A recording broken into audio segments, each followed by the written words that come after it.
Hello and welcome back to the Drop In and Surf Show. My name is Rob Case. I'm a paddling technique coach located in Northern California. For those of you that listen to the show, my deepest apologies. It's been 2 months since we did the last show. A lot's been happening, a lot of good things. We took 3 different coaching trips, well, 2 coaching trips and 1 recon mission to find a new location to take surfers to and coach for paddling. And then I bring a surf coach along and they work on the surf technique side of it. But it's been a good month. My apologies for the delay. For those of you that are new to the show, this is a show that links surfing with math and science as best we can. And today I got a doozy for you, people. I'm really excited about this one. A client of mine recently contacted me after going through level 2, and he said, hey, you know what? I'm starting to feel different sorenesses in my back.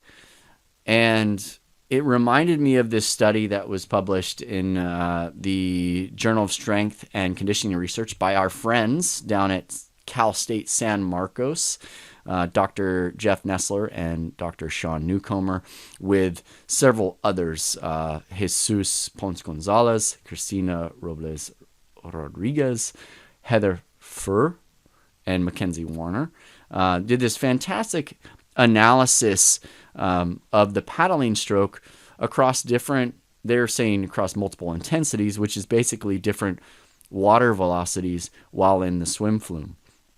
What they did was they put IMU or EMG sensors all over different muscle groups to identify which muscles are activating at what point during the paddling stroke. And of course, I nerd out on this. This is like my Saturday morning reading, which I love. And it had some really interesting results. Had quite a bit of evidence that supports a lot of the things that I teach in terms of efficiency and effectiveness. But it could also be useful for trainers and for you to develop a strength program on which muscle groups to be working and how long and at what intensities to be working them at. And so my client was like, oh yeah, my muscles, these are all new muscles that I've never worked before. It's like, okay, yeah, this paper actually supports why you're feeling those new muscle groups when you sprint versus before in level 1 when you were using more of your efficiency stroke. And so what I'd like to do today is completely nerd out on you and go through the report and give you kind of a Cliff's Notes version of it, discuss how it can help you in your paddling technique, but also in your paddling training. And of course, as we all know, the better you get at your paddling, the more efficient you get at your paddling, the more energy you're going to have to catch waves and surf them better. So let's get into this. We're not going to read the whole thing because I'm not like a 1980s college professor just reading their slides, but I do want to kind of give you the Cliff's Notes version as we go through it. So there's I hope I don't bore you to death as we go through this, but I will definitely try to pull in key takeaways in each section. So it talks about a little bit of the results here. I'm going to skip over that because I want to get to that kind of as the big finale. Like what is this study really telling us that maybe we previously didn't know? It starts out by introducing different aspects and why paddling is so important. Always a good thing to start out with. That's what I always start out with. This is like music to my ears, right? All of these things that, why is paddling so important in surfing? They also talk about how, there's been chronic injuries among surfers in the low bank and the shoulder area. And so, part of my level 1 course really dives into what are the motions and movements that are going to prevent injury versus aggravate it. So they're just talking about how it's important to have proper paddling physical conditioning, which is where everyone starts. But it's really technique that creates the movement and motion, and then if you add fitness and conditioning on top of that movement, it makes everything a lot easier. As many of you guys know, my philosophy is let's get the technique down first. That way, if you're out of the water and you're not conditioning all the time, you can still go surf and have fun and not hurt yourself and be as efficient as you can. And then second, let's add the conditioning on top of that movement, and that makes everything a lot easier. So here they're talking about, some past studies that have been done. What's wonderful about what Sean and Jeff are doing down at Cal State San Marcos and some other universities around the world, down in Australia and over in Portugal, there's some studies being done on surfing now. We're still in surfing's research infancy. Swim research has been covered since the 60s, and we have decades worth of data. And as more technology comes on board, we're able to get a little bit more robust and detailed in that information. And so a lot of what I've done is I've piggybacked on the backs of much swim research. What Sean and Jeff are doing and some of the other universities around the world, they're now taking some of that and now repeating or similarly structuring studies, but around paddling or around surfing. And so it's a wonderful time to be in research, but it's still so much in its infancy that the evidence that comes out of all of these things is still pretty minimal. But through time, the more that universities and groups do these kinds of studies, the more evidence is going to be pointing towards one or the one particular technique or result than another. So this is fantastic. We're going to actually see how they relate swim research to this in terms of the hypotheses that they're coming out with. But in this section, they're really just talking about the overall study that they're doing and how in the natural environment we go through these different paddling speeds.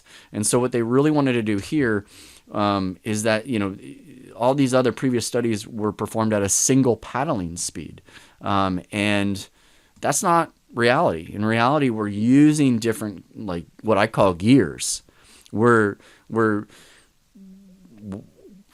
you're first learning this, I teach like an efficiency gear and a power gear.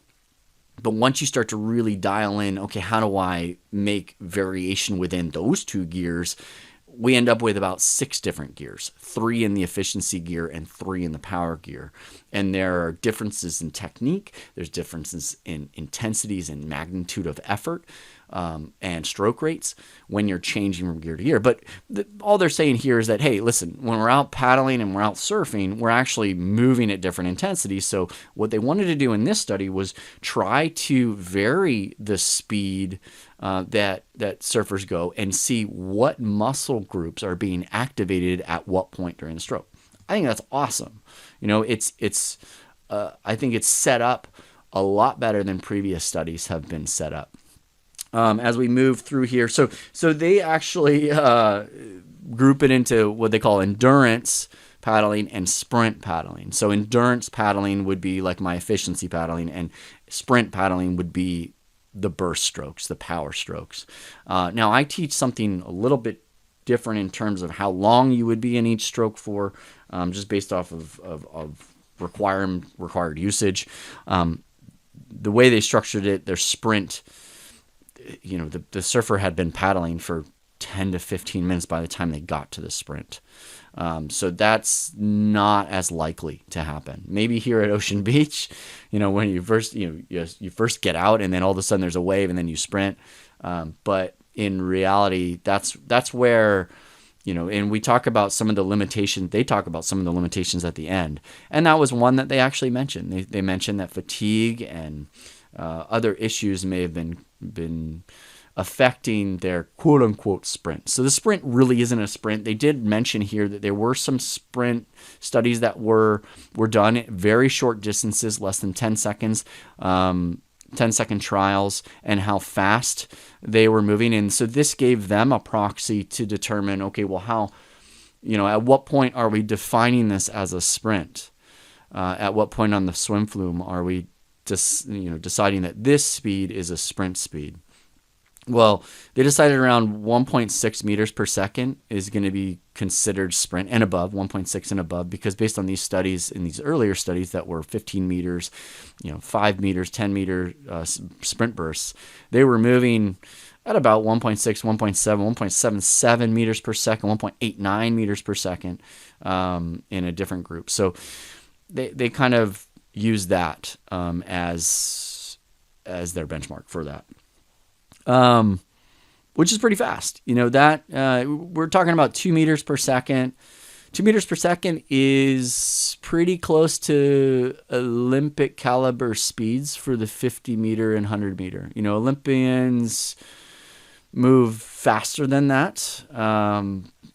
We should technically be faster than them because there's less drag when you're on a surfboard if you paddle it efficiently and effectively. But that's a pretty good clip rate, 2 meters per second. And if you've already been paddling for 15 minutes and then you hit 2 meters per second, that's really fast given how long you've been paddling for at different intensities. So I still wouldn't call it a sprint. A sprint is something where it's short bursts. These earlier studies over the very short durations is more like what we experience in the ocean.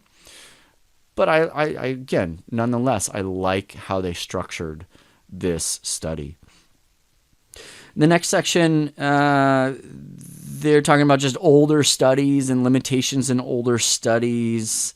They're talking about freestyle and front crawl studies and what they found here, and then land-based ergometers, which they've done studies on, and just the differences. Like some of these old studies, just they're not hitting the right muscle groups.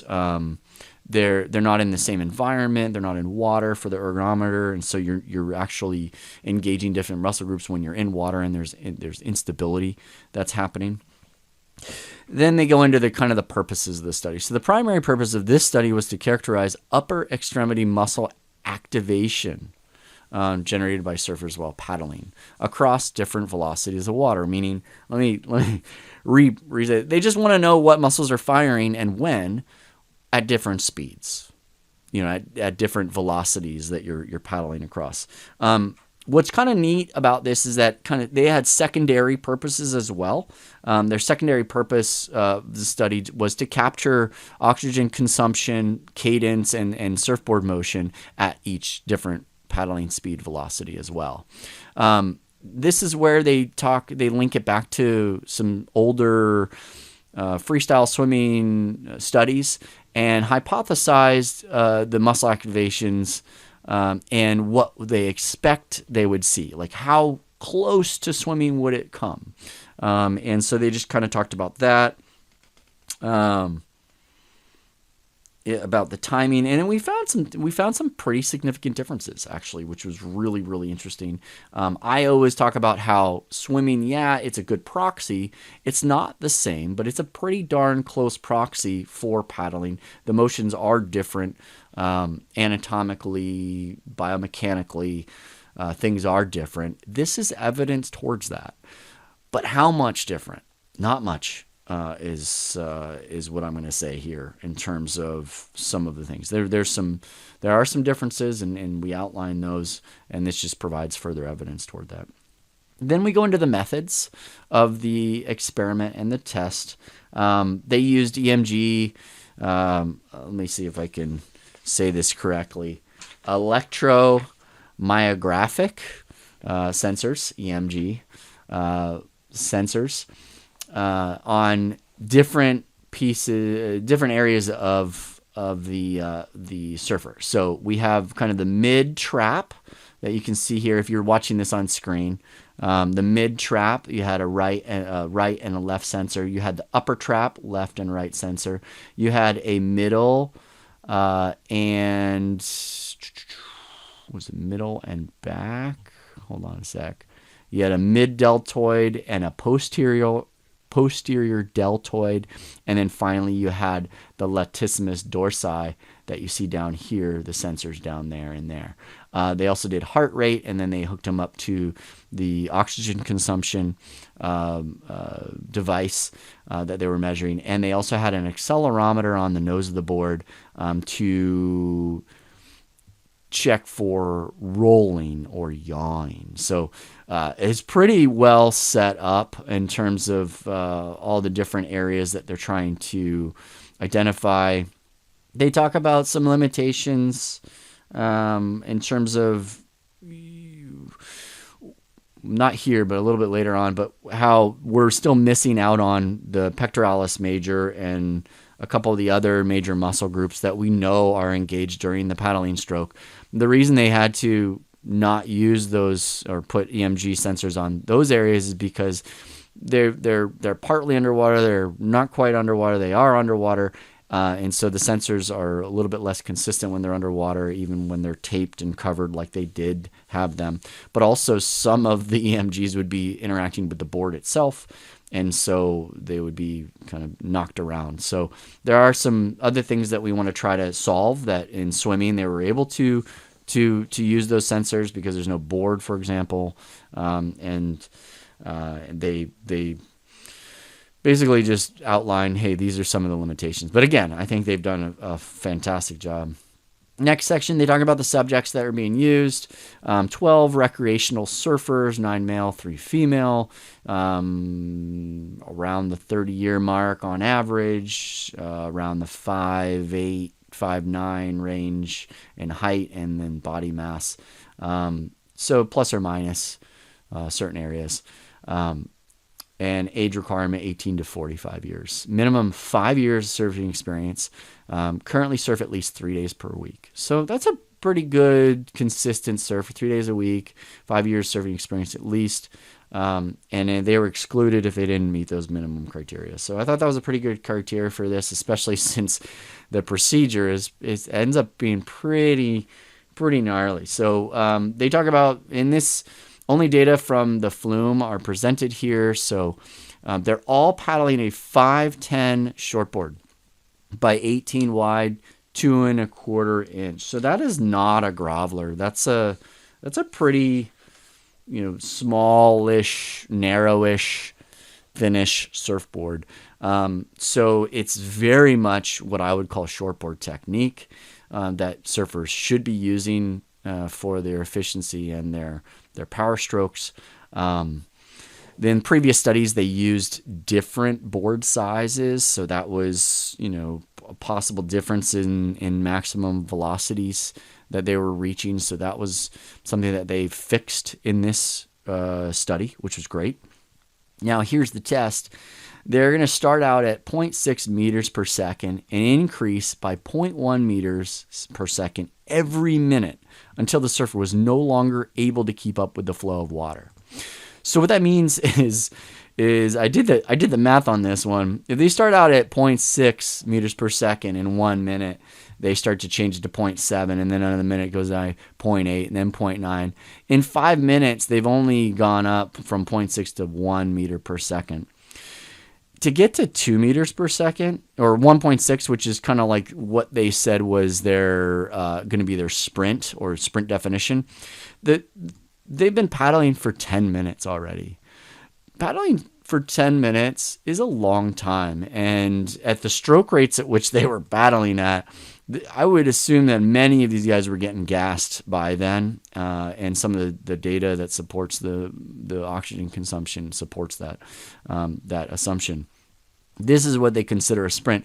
Now, nobody's really paddling for 10 minutes, building up for 10 minutes, and then turning and going for a wave. It happens every once in a while, but these, again, this is where I'm like, okay, these are technically, could they be considered sprint? Yeah, maybe at the speeds at which they're going, because they based it off of those other studies. I understand how they linked that. Based on what I've seen anecdotally with my clients, even 1.6 meters per second isn't a sprint. Closer to 2 or above is more of a sprint burst. Now, I only make them go at most 10 meters over that time period or less, because in the ocean, that's technically how long we sprint for generally. So that's where, in terms of a test for sprinting, we could probably redo this test or ask them to redo it and try to do it over a short period of time. There are other problems. They're not going to be able to measure oxygen consumption with that. And it's going to be such a short amount of data that all of the other data they're trying to capture is going to be more difficult, because you're going to have too much variability and not enough detail. But maybe as technology gets better, we'll have more precise instruments that we can maybe do that. At any rate, again, this section is just talking about the past studies and their limitations and how they've changed it, and now kind of setting it up. Okay, they're also outlining that they are going to measure oxygen consumption, VO2, and how they're going to do that. They're also they're using the EMGs. They explain the EMGs here and where they're placing them on the body. This is the limitations exist for measuring the activation of muscles on the ventral surface of the athlete, which is, the underside, the serratus anterior and the pectoralis major are going to be underwater, and they're going to be interacting with the board. So really hard to put sensors in that area. And then they cover everything else. And then they're also going to be measuring pitch and roll and yaw using different EMGs, IMUs. So then they go into kind of the analysis. How did they determine the beginning and the end of the stroke? This one I had to actually reach out to them and ask them, because it didn't make too much sense when I read this. But it's, in essence, they did not associate the definition of the beginning or the end of the stroke with a visual reference. They used the data and the accelerometer data specifically, and the consistency at each of the different water velocities to determine, okay, this is technically the beginning of the stroke for this person versus this other person. Whereas I would optically look at the beginning of the stroke as, okay, that's the beginning of the stroke, because that's how I define is more optically when the hand enters. And I structure the stroke into phases, the 4 phases of the underwater arm stroke, for example. And then there's the arm recovery. So that's where, we might, in terms of definitions, be a little bit different, or at least in my mindset, be a little bit different than what they're explaining here. But they are actually taking a much more academic and I would say academically accurate definition of the beginning and end of the stroke. So we're going to have a little bit of there. And then based off that, they're actually also measuring, as a result, they're measuring stroke cadence, which I call stroke rate, and stroke duration in terms of how long you're in the stroke for, so seconds per stroke. These are all statistics that I take in my level 1 and level 2 courses as well. Of course, they're using much more robust instruments than I do, and are a little bit more structured in terms of what counts and what doesn't count, as they should. So let's see on this next page. Am I jumping ahead here? Yeah, I'm jumping ahead. Nope. I'm on the next page here. Okay, so this is where they define what is endurance paddling versus sprint paddling. So they're calling their efficiency endurance paddling.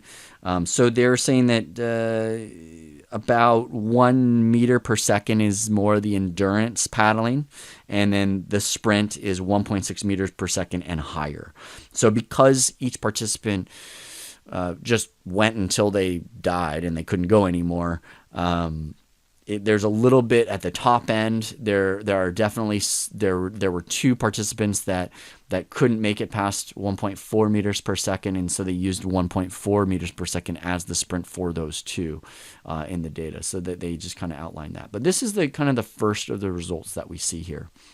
Now, I'm going to explain some of these pictures, and then later on in the study, they explain the results. But this first one is oxygen consumption as a function of water velocity while paddling. So water velocity is on the x-axis, and VO2 max is on the y-axis, or oxygen consumption. And you can see it's a very linear curve, in essence. There are a few anomalies here at the upper ranges, but it's fairly linear. As water velocity goes up, or in other words, as you paddle faster, you're using more oxygen consumption. It seems like a duh kind of answer, but this is the evidence behind it, and they're able to calculate it quite accurately with their oxygen consumption instruments. So this isn't really something that we're like, oh, okay, that's shockingly new information to us. As you paddle faster, and especially if you're at about 15 minutes of paddling, your oxygen consumption is going to go up. But when we look over here, there's some really interesting results over here. So in figure 3, we've got surfboard and paddling mechanics as a function of water velocity. And these are all different paddling mechanics. So this is what really interests me. So the first one is peak yaw acceleration.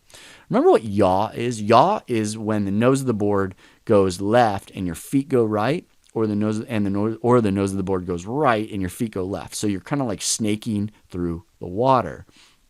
Yaw, in a previous study, they showed is significantly correlated to efficiency, meaning the more yawing you do, the more oxygen consumption you use. Because their definition of efficiency is oxygen consumption, which is a very accurate use of energy, right? Energy and efficiency. So the higher the yaw amount, the more oxygen's being used. And that was first a kind of a side result of a previous study that they did on the surfboard foil amount and the linking that with oxygen consumption. Here, they have further supportive evidence that as the yaw motion goes up, and this is more of an exponential curve, so it kind of starts out, it's less linear. Linear would be a much faster slope in the beginning at the lower water velocities. So at the lower water velocities, meaning you're paddling slower, you generally have less yaw. But as soon as you start to increase your speed from about 1.25 meters per second and up, all of a sudden the yawing increases significantly. Again, there are a few anomalies. It looks like it's the same kind of participant there at about 1.75 meters per second. But generally, it goes up exponentially from about 1.25 up. It starts to really increase at that curve. So there's a little bit of at the slower velocity, there's less yawing, and then right around 1.25 meters per second, 1.3, it starts to become very much more linear in that second half of the curve, which is what an exponential curve is, and it really shoots up. So the slope of the curve at that point really goes up. So as you go faster, or as these participants went faster, this is the translation of what we're learning here, as they go faster, the yawing goes up, meaning the inefficiency goes up. So they've have a little bit of evidence showing that yawing could be used as a metric to measure inefficiency in paddling. What this is supporting is that, yeah, that's true, but only if the speed is about 1.3 meters per second or more. Because, before that, it's like very little yawing. There's very little difference in the yawing. It doesn't increase that significantly, but once it hits that 1.3, 1.4 meters per second, boy, oh boy, does the faster you go, the more you end up yawing, right? That accelerometer also measured roll amounts. And so we're going to talk about roll, because yaw and roll. Yaw is the lateral movement left-right. Roll is more vertical movement of the rail, right? You're rolling, but you're staying straight along a line. So that, I think, is a very interesting kind of sidebar result of what we found here. Here's the roll range of motion. This one's much more linear. And what they showed here, which is interesting to me, is that there is more roll as your velocity increases. But it's a pretty slow increase, a slow slope of the curve. It's not a drastic slope of the curve. It's a pretty mellow slope of the curve.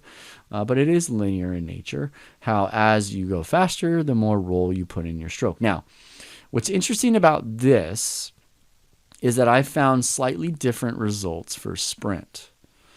When you absolutely sprint from kind of a dead stop, I haven't measured the roll, but I've just observed it, and I've observed that the roll actually flattens out a little bit. The roll changes, actually. So in my courses, you learn that your efficiency stroke, you're rolling more from your hips, and it's more of a full body roll from rail to rail. And as you go up in volume and length, that roll decreases regardless of the speed in which you're going because you have more board to roll.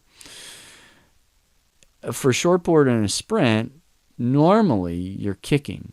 And when you kick, you fix your lower trunk so that it's harder to roll. Your lower trunk doesn't roll as much. So where does the roll come from? It's got to come from your shoulders. Because when you're trying to get a high stroke rate, which is what sprinting really is, we're trying to get more strokes per minute, you can't move your hips from side to side because it takes too long. You got to roll your shoulders. So it'd be interesting to put the accelerometer on the nose of the board and structure a study around my definition of the sprint, which is short bursts, and see if this still this result stays the same or if it flattens, meaning the roll range kind of stays the same from a certain speed up. That's what my hypothesis would be. So that's really interesting, though. Now, they talk about how this, this makes sense to me. This results make sense to me, especially in the way they structured the study. How when they're at 2 meters per second, they've already been paddling for 15 minutes. Well, hey, if I've been paddling for 15 minutes, I'd still roll too, and I would still be using my efficiency stroke most of the time. I wouldn't be using my strokes, my sprint stroke at that point, unless there is a point at which maybe around 1.8 meters per second, I might switch into fourth gear, but I would try to stay at third gear, which is my efficiency gear, but my fast efficiency gear for as long as I can until the very end. And then finally, the stroke time or duration of each stroke goes down as the water velocity goes up. So this is kind of like, okay, so how long are you in the stroke for? This makes sense because your stroke rate typically goes up, therefore the stroke duration goes down. But we will find that some of the data that they produced and published in this doesn't make a ton of sense to me when we throw up some of the... Actually, let's do it right now. When we throw up some of these amounts, I'm going to pull this up. I was just trying to kind of figure this out. Okay, so at 0.6 meters per second, the equivalent of about 1.34 miles per hour, their stroke rate in cycles per minute, they're looking here at, let's go, this one's an anomaly. So let's go to 0.7 miles per hour. So 0.7 miles per hour. Their stroke rate seconds per cycle looks to be a little under 2. So let's start with 35 strokes per minute. So that's 1.7. Oops, going the wrong way. So 30 strokes per minute stroke rate gives you about a 2 second per cycle. So that's a little bit, maybe 32. There we go. Or 31 strokes per minute. Gives you 1.9 seconds per cycle, per stroke. 1.9 seconds per stroke. And that's kind of what we're looking at here in figure 3. When we're looking at stroke time, seconds per stroke, versus the water velocity. So going really slowly, you're not taking a lot of strokes. But 31 strokes per minute is still a pretty high stroke rate in my mind. 1.9 seconds per stroke, that's okay. That's around, I would say, first gear. I mean, pretty slow. Actually, I take that back. 31 strokes per minute is pretty good stroke rate. Now, going 0.7 meters per second, doing 31 strokes per minute, gives you a distance per stroke of 1.35 meters per stroke. So each of these 31 strokes per minute is taking that surfer about 1.35 meters for every stroke. So speed is a function of distance per stroke times stroke rate, right? So you've got, or distance per stroke times this stroke rate. Meters per cycle times cycles per second gives you meters per second. What I put in this little calculator is, as we change the speed, we're going to change the stroke rate to align with the data that we're seeing here, and we're going to just kind of assess how that goes. So I'm just going to move up to say about 1 meter per second. We'll just jump to that. 1 meters per second on this graph looks like it's probably about 1.8 seconds per stroke. So let's go up to 32, 33. Okay, so about 33, 34, about 34 strokes per minute. So that's the cadence or stroke rate. That's going to now change the distance per stroke to 1.76 meters per stroke. So that's a pretty good length. Now we're going to jump up to about 1.5 meters per second. Actually, let's jump up to 1.6 meters per second, because that's when they were saying that's the sprint. So at 1.6 meters per second, they're already been paddling for 10 minutes when they hit this point. And their stroke rate drops to just under 1.5 seconds per stroke. So let's try to get that down. There's 1.5 seconds per stroke dead on. So that's 40 strokes a minute of a stroke cycle, and their distance per stroke is 2.4 meters per cycle. So their distance per stroke is going up. Their stroke rate is slowly going up. But this is supposed to be the sprint. A sprint, in my eyes, has a stroke rate that is between 0.9 and 1 second per stroke, not 1.5 seconds per stroke.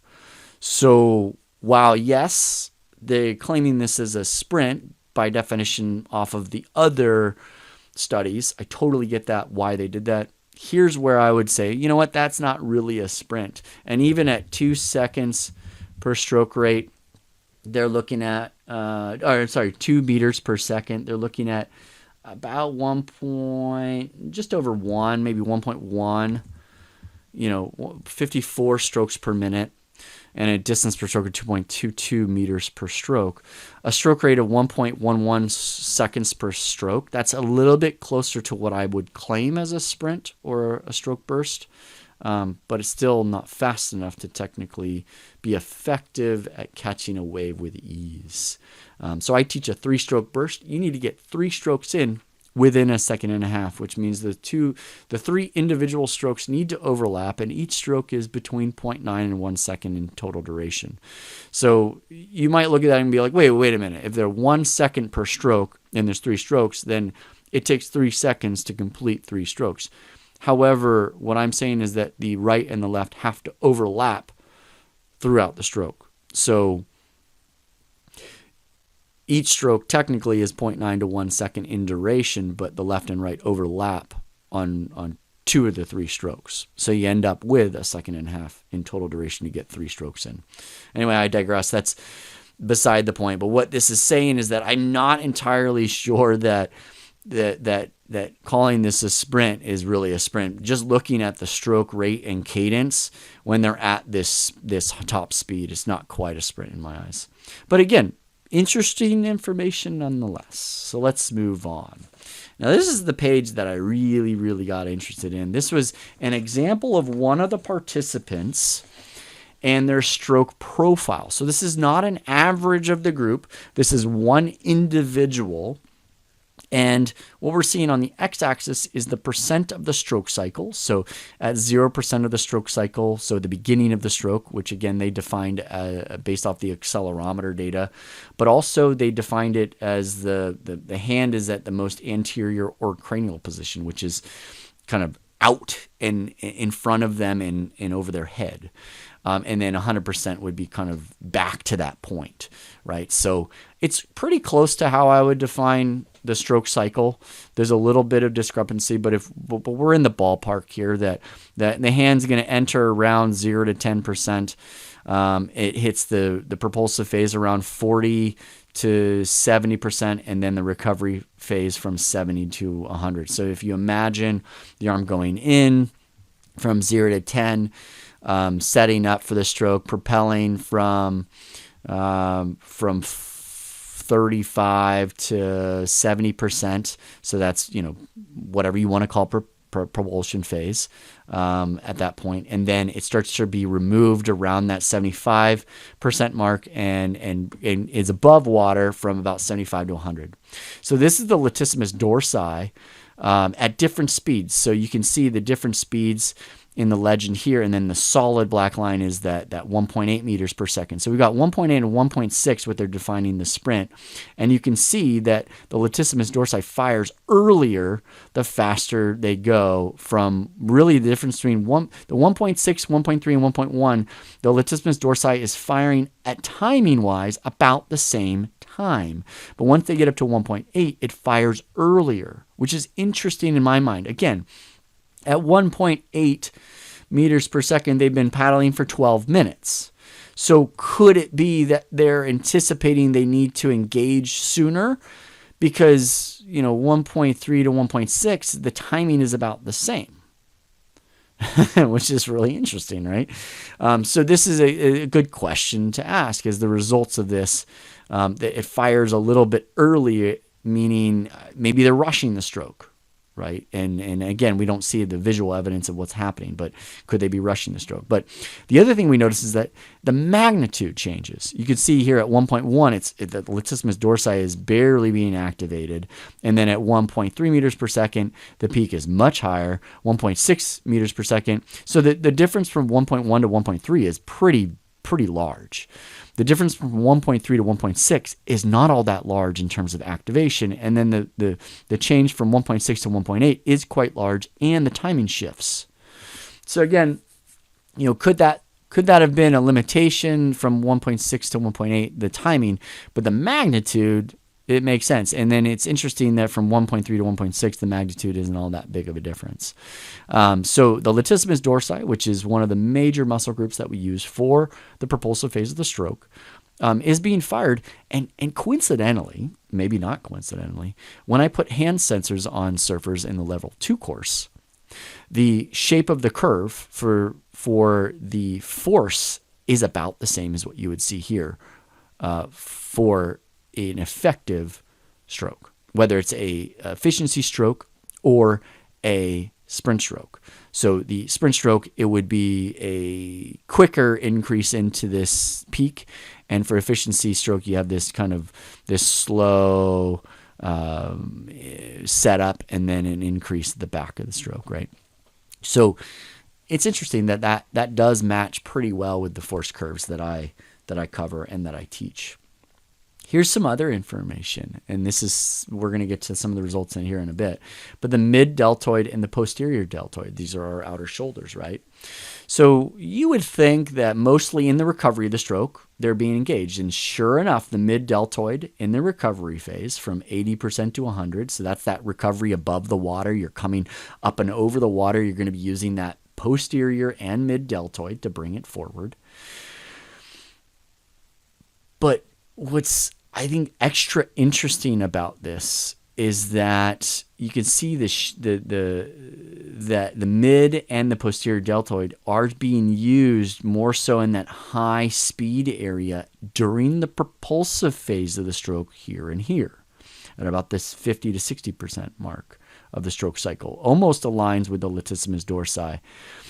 But when you look at the 1.1, 1.3, and 1.6, it doesn't really show. The 1.6, it engages a little bit there and a little bit here. It really engages when it hits that 1.8. So this was actually a really surprising result, that the mid-deltoid and the posterior deltoid have a pretty impactful role in the propulsive phase of the stroke. One that we wouldn't think. We would think that it would, and you can see the magnitude is much higher on the recovery part of the strokes. What I don't like seeing is it being engaged in the first part of stroke here. This is how you burn out your shoulders, guys, right here. So when I look at this first part of the stroke, the 0 to 20%, the mid and posterior deltoid, again, this could be a definition change, but if 0 is when the hand enters and kind of 20 is when it starts to set up the propulsive phase, we're trying not to use too much of our rotator cuff or deltoids in that first 20% of the stroke. So this would be a technique thing that I would want to work with all 12 of these surfers and be like, guys, you're burning your shoulders out. And especially now that we've learned that the deltoid is engaged in the propulsive phase as well as the recovery. So the recovery, we kind of made sense. It would make sense to bring it forward. But the middle of the stroke, it's being engaged quite a bit at the higher speeds, at the sprint speeds. Not so much during the what they call endurance paddling. You can see here in the 1.1 and 1.3 meters per second, they're not being used nearly at all. But the 1.6 and especially the 1.8 meters per second speeds, they are engaging it quite significantly at the high speeds, right? And if I extend this beyond my definition of the sprint, which would be probably in 2.2, 2.5 meters per second, we're talking about here, it should engage even more according to this evidence. So that would be something that we would want to test, right? But at any rate, the deltoid's being used a lot. And if you're using it where you're not supposed to be using it in the front part of your stroke, you're going to burn it out. And therefore, your sprints aren't going to be as effective at moving you forward. Very interesting results here. This is the upper trap and the mid trap, trapezius, upper trapezius and mid trapezius. And the mid trapezius is kind of down by by the scapula in the middle, if you recall from the picture that I showed earlier. And the upper trap is what we would experience up here, that little bump at the top of our shoulders. So again, you see, the upper trap is being engaged in the recovery part of the stroke, especially in the sprint, but also in the regular strokes. And in the regular strokes, it's being engaged a lot more in the first 20%, but less so in the sprint.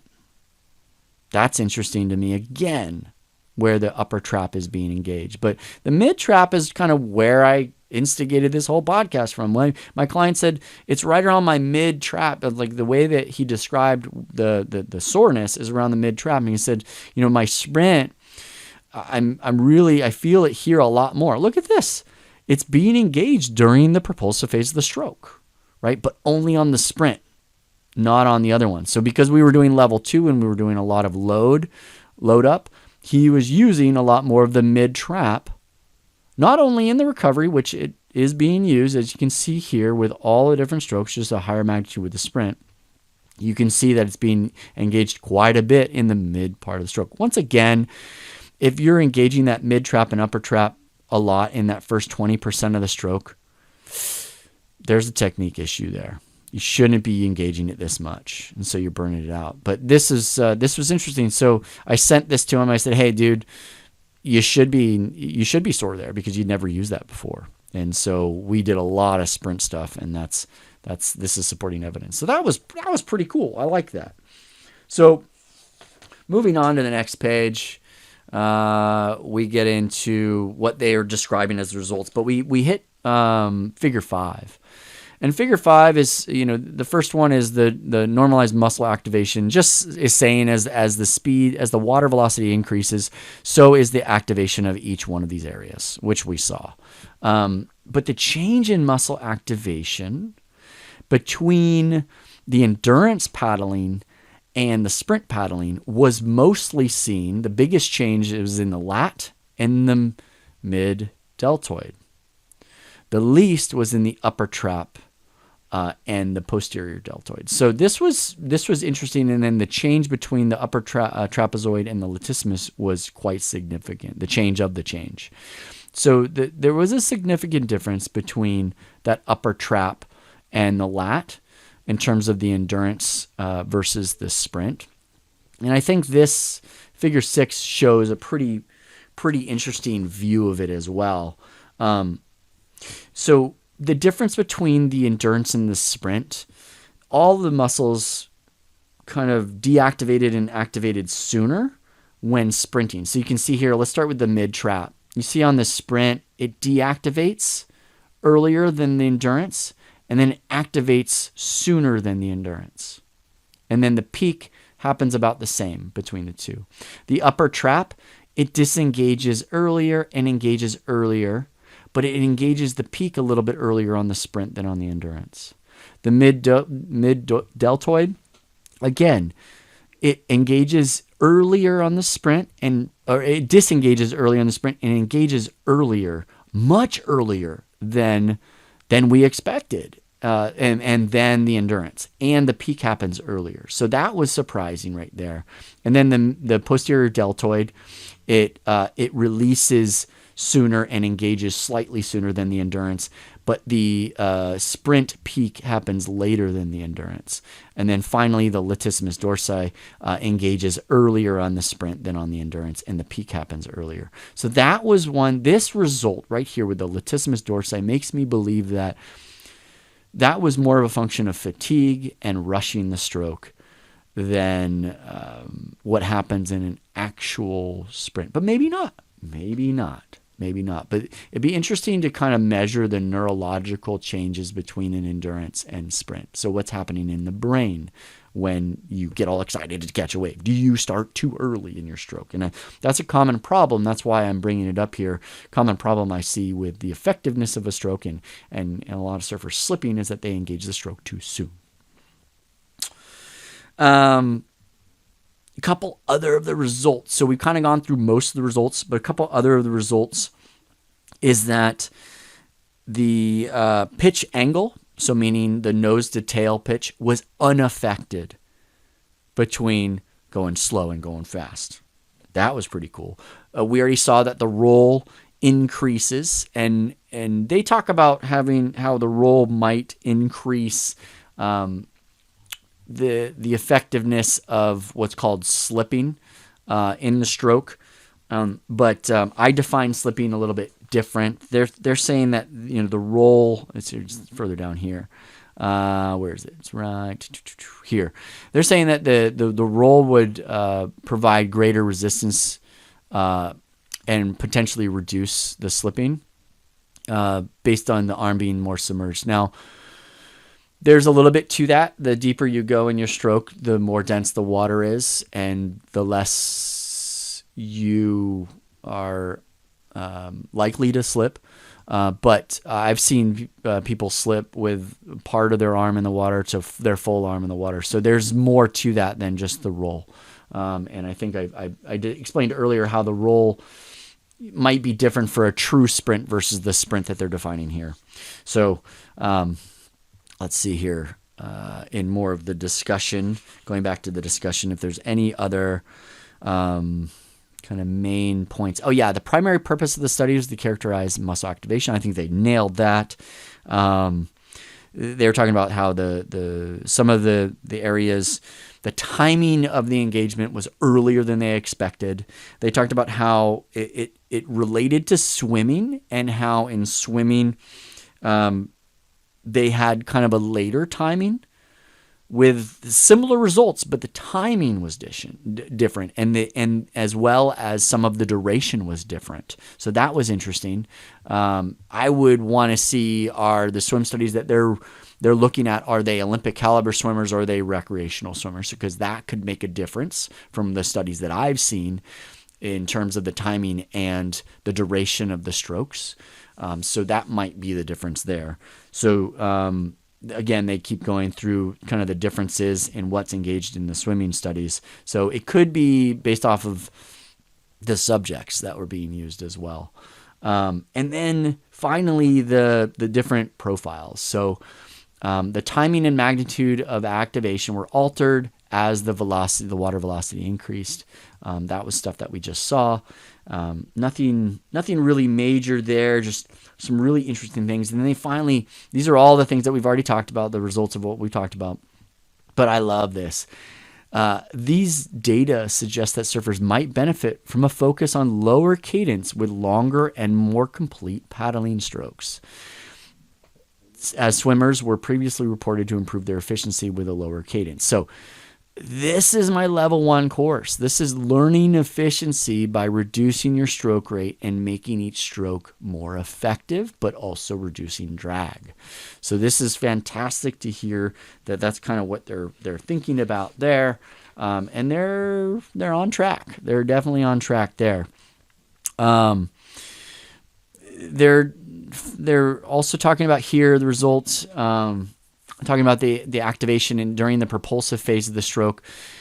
what's really interesting is they're saying surfers interested in improving sprint paddling velocity should therefore focus on strength of muscles primarily involved in propulsion, which is the pectoralis major, the latissimus dorsi, the triceps, and the deltoid. So more so the deltoid. I think this result shows that you should engage more of the deltoid than we previously thought. But all these other ones we kind of knew about. The deltoid, we're probably going to incorporate a little bit more into our strength training. But they're saying that if you want to improve sprint paddling velocity, it should just be focused on strength, which I don't agree with, because there are some more technique-driven areas that you need to get to first. But this is something that really kind of works on top of technique. So once you get the technique down, the faster you move through water, generally, the more force you need to push, but up to the point of slipping. So that's a technique-driven thing, not a strength thing. If you just focus on strength, you're going to end up slipping like crazy. So that's where there needs to be a crossover between fitness and technique in that sense. Here they talk about the yaw acceleration and how it's been previously shown to be related to oxygen use, and this is further evidence that it might be good to link those two. It talks about VO2 and oxygen consumption being measured here. They talk about the differences between being in the flume versus being in open water, which is really, really interesting. The differences in behavior and paddling in the flume versus against a current and kind of moving around in the water. Yeah, there's differences there. The roll range of motion is related to this is that slip portion related. The roll is related to a deeper arm stroke and related to higher velocities of the water.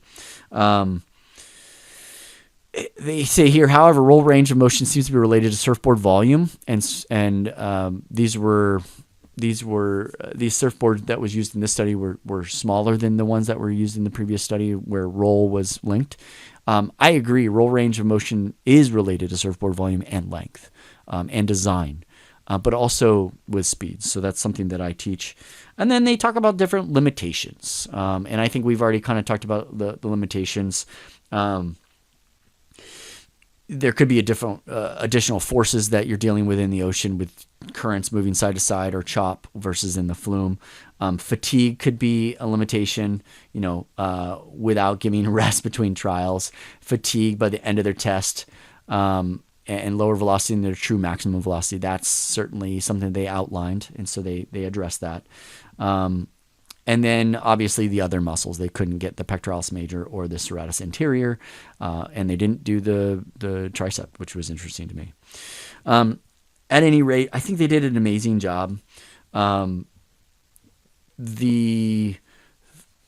robustness and thoroughness of this report, of this study, was done quite well, and the results do show us some things that we can work on. Primarily focus a little bit more on the deltoid. This is showing me, when I see the deltoid being engaged and the trap being engaged in the first part of the stroke, that is telling me that they are pushing down in the stroke in the first part. So these are, they're engaging muscle groups when they don't need to, and especially in the efficiency stroke, but also in the sprint. And so the latissimus dorsi shape looks good. I like that. And I like the arm recovery for the traps and the deltoids being engaged there.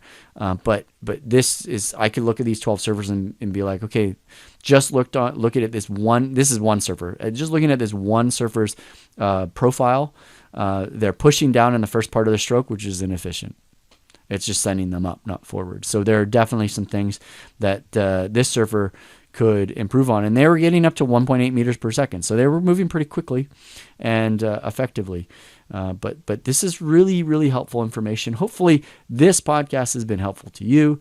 That at least you've consumed and absorbed 20% of what I've said, and maybe that can help you out in the water to really focus on cadence, stretching out your stroke, not pushing down in your stroke, making sure you're building from front to back through your stroke, and that if you are doing exercises in fitness for paddling, make sure you're focusing on the latissimus dorsi, the pectoralis major, the tricep, and the deltoid. Okay, not so much the mid trap. That's not really doing much The mid trap is being engaged during the propulsive section during the sprint, but the upper trap is not. So the mid trap, the deltoids, and the latissimus dorsi, this is showing that are being engaged in that propulsive section to get a stronger use of your body, of your muscle groups. Now, when you learn good technique, you realize that when you sprint,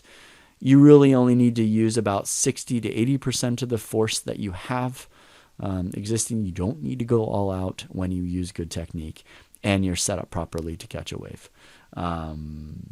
But that's for a whole nother discussion. That's in level 2. So I hope you guys enjoyed this, and I hope you guys got something from it. If you have any questions, reach out. And until I speak to you again, I'll see you in the water.